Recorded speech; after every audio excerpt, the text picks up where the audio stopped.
What is the primary need that a woman wants from her husband? What's the primary emotion? That is the continual love and the continual enveloping of that attention, that the husband always makes his wife his priority. The husband always shows his wife that I'm thinking about you, I'm caring about you, i.e., I will always love you.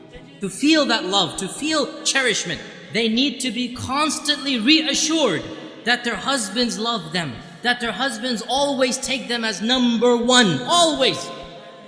If women could get away with it, they want to be put on the pedestal and the husband just looks at them all day and night, and that would be great for them, right? They want to be number one in their husbands' lives.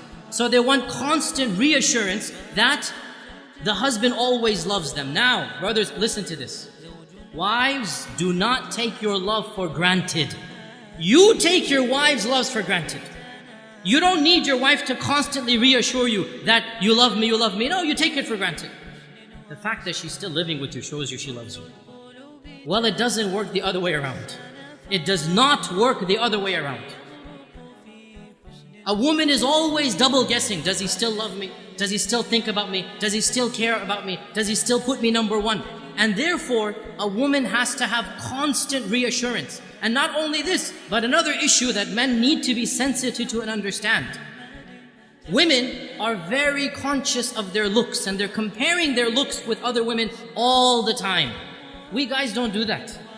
We don't care about other looks of men, and we don't compare ourselves. But women are always thinking, am I still beautiful enough for him? Does he still think me attractive? Maybe I've gained a few pounds, maybe after the third kid, this and that. She's always double guessing her looks, her figure.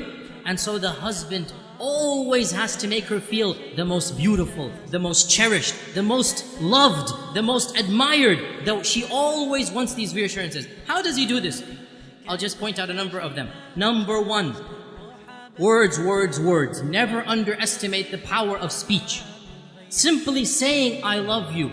I know it's awkward for men after the courting phrase. I know it's awkward, right? But believe me, it never goes out of fashion. For women, it never goes out of fashion. They always love to hear this phrase. And in fact, there are da'if hadith of our Prophet, it's a bit da'if hadith, but it's still mentioned in our books that our Prophet and Aisha were joking once, and Aisha said to the Prophet, كَيْفَ حُبُّكَ لِي? How much do you love me? How is your love for me? And our Prophet said, and he gave a beautiful, metaphorical, poetic expression. He said, my love for you is like the tight knot that cannot be unbound. My love for you is like the tight knot that cannot be unbound. So then, in the future, sometimes if they would have a bit of an issue, a bit of an argument, one of the two would remark, how is the knot right now? How is the knot right now? And Aisha would say this when the Prophet sometimes got irritated. How is the knot? So he would smile, he would say, as strong as it ever was. Right? And this hadith is in Daraqutni. Now the point being that the words, I love you, are something very important, but not just I love you. Praising her and what she does. Husbands, never take your wife's actions for granted. Suppose she is cooking and cleaning most of the time. Never take it for granted. Always, once in a while, come and compliment her. MashaAllah, that was great. You know, I really appreciate what you're doing for me. Those words, they go a long way. Your wife realizes, you know what, he's not taking me for granted. Very important. Praise her looks when she dresses up, when she does something extra special for you. Never take it for granted. Husbands, you all know the big danger of forgetting anniversaries, right? You all know how dangerous that is. Why do women want you to know their anniversaries? Because it makes them feel you still love them. Makes them feel he still remembers me, he still cherishes me. And celebrating anniversaries, honestly, I believe there are some scholars, they say it's haram bid'ah. Subhanallah, quote me, celebrating anniversaries is mustahab. It is encouraged in our religion. What greater thing to do than for the husband to tell his wife over and over again that I love you, I'll do it all over again. Take them out for a romantic dinner. Be romantic with your wife. What better way of showing that love? There's nothing wrong at all to show that love on your anniversary days. This is something that the Sharia encourages the husband and wife to have that lovely bond together. Another thing that the woman wants is time. And time, this is now a difference in language. For husbands, time means the watch on your hand. So when the wife says, you never spend time with me, immediately he goes into calculation mode. I sleep 8 hours in a day, I have breakfast 1 hour, I come home, that's 10 hours with you. How can you say I never have time for you? right? Because he's thinking of time in the dictionary definition of time. That's the clock. No, no, no, no. Women have a different dictionary. Women have a different vocabulary. For women, time means attention.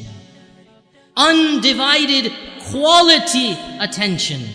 So, you're working 5 days of the week. You have that Saturday night free, and you want to go and you want to watch a television match. You want to watch a cricket game. You want to go and play some basketball. You want to do this and that. That is quality time. And you have just shown your wife, when you have quality time, you don't want to spend it with her. So what does that mean? You never go out with the guys? No, of course you have to go out with the guys. But understand, when she's asking for time, she wants quality time. And this also, when she comes to you to come for advice, she wants some issue to solve. One of the biggest problems that men have is they think as if the woman is coming to him to solve her problem. So immediately he'll say, oh, you did this wrong, you did that wrong, you should do this, you should do that. And that is not what the woman wants. What does the woman want? The woman wants a loving ear, a sympathetic ear. She wants somebody to listen to her problem, to be sympathetic to her, not necessarily to solve her problem. This is quality time. To express that whatever she went through was frustrating, was problematic, and inshallah, they will work it out. You have to give what the woman wants, and in return, she will give what you want. When the man gives love, when the man gives that, what we call romance, and romance is nothing. Men think romance is a very dangerous word. They never want to use it, right? All romance means is you show her you're thinking about her. You show her you're caring about her. Husbands, the phrase I love you, giving roses, remembering the anniversaries, taking them out, spending quality time. This is what romance is. When you give the wife the love, you make her feel like she's number one. Guess what? She'll make you feel like you're number one. And so the both of you make each other feel like number one. And that's exactly what marriage is all about.